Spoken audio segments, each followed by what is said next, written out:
পর বছর আমাদের দেশের রেল লোকসান দেখাতো। বিমান ছিল লোকসানে, বাংলাদেশ স্যাটেলাইট এক। কেউ বলতো এটা নাকি চিরদিন লোকসানই করবে।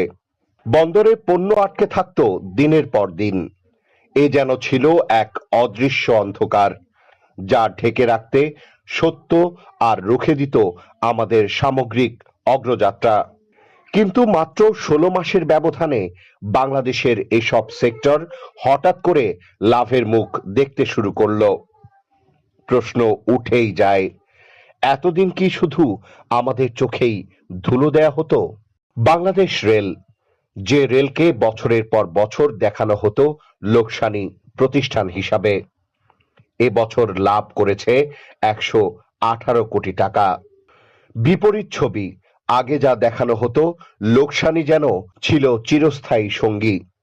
বাংলাদেশ বিমান ৫৫ বছরের ইতিহাসে সর্বোচ্চ রেকর্ড ব্রেকিং লাভ।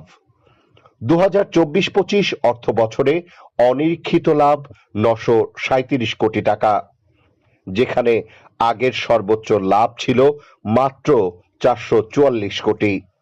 বিমানের টিকিটের দাম কমানো হয়েছে, তারপরও আকাশ ছোঁয়া লাভ। এটা কি আগে অসম্ভব ছিল? না, সমস্যা ছিল ওপরে ওপরে লোকসান, ভেতরে ভেতরে লুটপাট। বাংলাদেশ স্যাটেলাইট এক, যে প্রকল্পকে নিয়ে নানা ব্যঙ্গ বিদ্রুপ ছিল, ৬ বছর পর প্রথমবার ৩৮,৩৫,০০,০০০ টাকার লাভ। বন্দরের চিত্রটা মনে আছে? একটা পণ্য আটকে থাকতো দিনের পর দিন, সপ্তাহের পর সপ্তাহ, যেখানে আজ মাত্র ৪৮ ঘন্টায় পুরোপুরি খালাস।